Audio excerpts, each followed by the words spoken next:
Hello.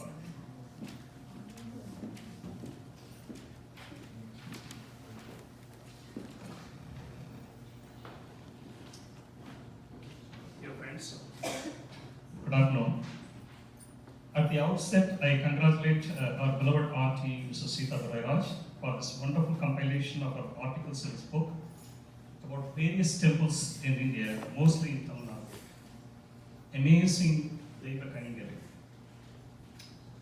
For an average normal believer, I often find myself in conversation with friends and family about God, religion, caste, Sanatana Dharma, Hindu Varnashram and temples. As she mentioned, growing up in Ramnagar, Coimbatore, where Ram Temple is the central place, I frequented the temple practically every day during my school days. It was just a habit for many of us in those days. Invariably, after every major exams were over, of yearly or annual exams in school, we often sought divine intervention by visiting Marudamalai, one of the abodes of Lord Muruga, which has perhaps the same stature as the Arubadi Veedu, the 6 abodes of Lord Muruga. Again, it was a habit, definitely not out of my enlightenment. Later, as an adult, I had the opportunity to visit many temples in many occasions, and I have been to more than half the temples mentioned in this book. That, to an extent, gives me the credential to be here before you. And let me try to bring the essence of this book as I see it. Before we delve into this book, let's get some background information clear. What is a Hindu temple? Unlike other organized religions, in Hinduism, it is not mandatory for a person to visit the temple. Since all Hindu homes usually have a small shrine or puja room for daily prayers, Hindus generally go to temples only on auspicious occasions and during religious festivals. Hindu temples also do not play a crucial role in marriages or funerals, but it is often the meeting place for religious discourses as well as bhajans, dances, and kirtans. In the Vedic period, there were no temples. The main object of worship was the fire that stood for God, and that connected this world and the other world. As the race progressed, temples became important because they served as a sacred meeting place for the community to congregate and revitalize their spiritual energies. Being a social community gathering place, these temples had a specific architecture. There are 6 main components: the gopuram or the dome, the steeple, often representation of the mythological Meru, the abode of gods; the Garbhagriha, the inner sanctum sanctorum where the deity resides; the temple hall, the front porch, and the hallway, the walkway, the prahara. Often some kind of tree or sthala vriksham is associated with these temples. Historically, most of these temples came about between 3rd century AD and 12th century AD, the peak of the Chola dynasty in the south, and were later upgraded by Vijayanagara Empire, Nayaks, and the Vedante kings. Each of these temples is also associated with a myth. Myth can be understood as a traditional story, especially one concerning the early history of people or explaining some natural or social phenomenon, and typically involving supernatural events, or as a widely held but false belief or idea. A devout Hindu would associate myth with the earlier meaning because those days, when knowledge and events were communicated only through stories, they need not be false. So a temple is basically associated with a deity, some history, some architecture, and some myth. To reflect on this book, to start with, I love the categorization of the chapters into themes. Amazing. We have the following themes. As I run through it, of course, it starts with Lord Ganesha. We always start with Lord Ganesha, the Nagpur temple, and then it mentions the Arubadi Veedu, followed by Panchasthalam, and Devi temples, Shiva temples, Vishnu temples, and some 5 Buddha temples, and then 2 temples of Guru, Shirdi and Mantralaya. Rockford Temple, it's an amazing thing. if you look at it, it's a temple that is carved out from a mountain of cave. It's a cave temple. You have lower cave and an upper cave. You have Manik Vinayagar and Uchipalaya and Taimanavar. And there's a myth associated with Taimanavar. Everybody knows there was a pregnant lady who was a devout Shiva devotee, and her mother couldn't make it in time. So Lord Shiva appeared and then basically took care of the birth of the child. So that's a great myth that is associated, and that's why we call that deity as Taimanavar. And that comes out well in this book. This is an amazing compilation. Same thing with Parani. If you go into Arpadi, Parani is one of the most important temples for Lord Durga. And of course, there is not much of a great, architectural piece there.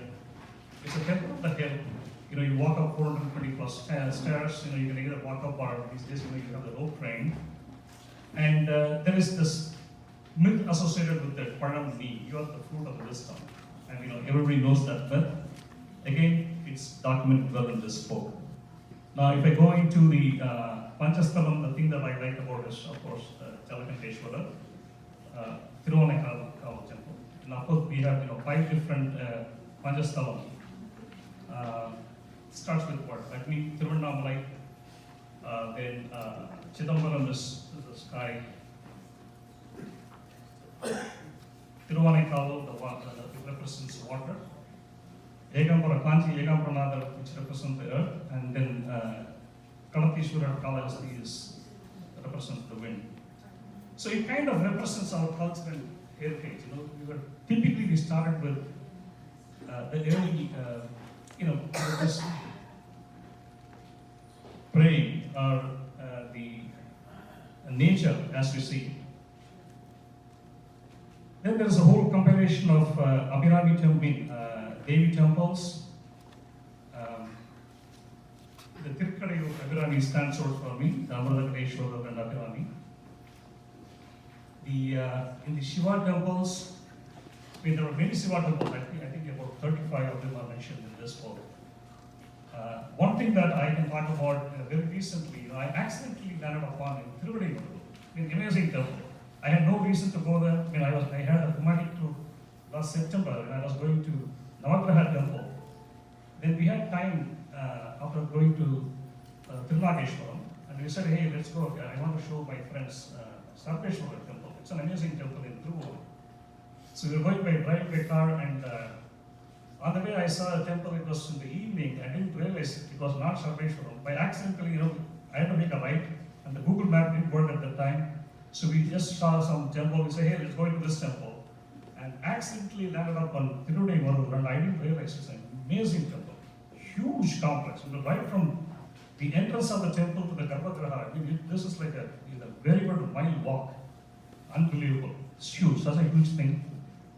I think it's about 5 praharas, and each one of them can be, serve as a fort. It's an amazing temple. So again, when it comes to Vaishnava Sthalam, what can beat Srirangam? This is an amazing temple. Again, Trichy is a great place. We are from Trichy. I'm not from Trichy. My wife is from Trichy. It's a great place and a lot of temples. Then in the, of course, in the last section where 5 Durga temples that are mentioned, and I am from Coimbatore, and Marudamalai has always been part of my life. There is also the Guru temple mentioned, Shriddhi and Mantralaya. I have been to both of them, and Mantralaya is something that I typically visit whenever I make some major decision in my life. Whatever little major decision that I make in my life, I somehow believe that I go to Mantralaya. I did read about her personal experience about her daughters, in her life. Yeah, the author's daughter, the other one, her experience about Mantralaya. I have personally experienced that, but it varies from people to people. I admire the effort by this author. I almost always read an article in Tendril, first whenever I picked up the Tendril.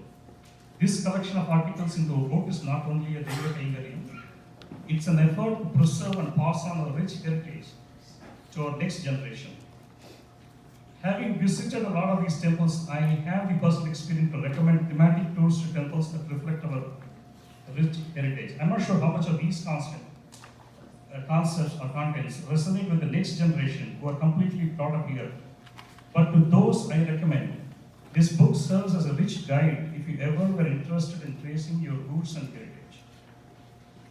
Our culture and tradition, with its various contradictions at the surface level, is very rich and deep.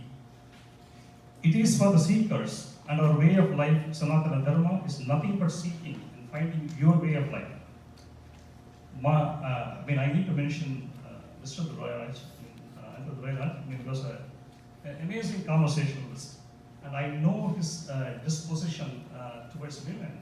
He believed in, this is what I heard from him. I had many conversations with him, and he used to say, women need not be always in the kitchen.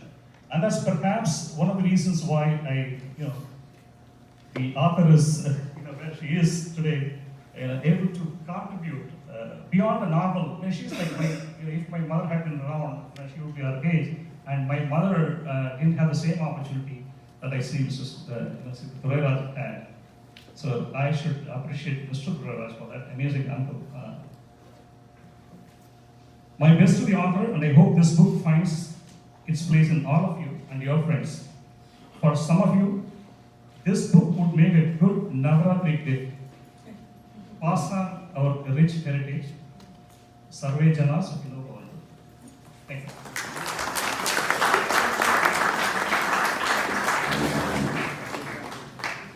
Thank you so much, Ramesh. Wonderful speech, and you made me reminisce my dad. As I was saying, my dad, I always tell all my friends, my dad was my biggest cheerleader, and he always believed in, women being really strong and really, very independent. My sister and I owe it to him for wherever we are, whatever I am today, I owe it completely to my dad. Thank you. That was very nice.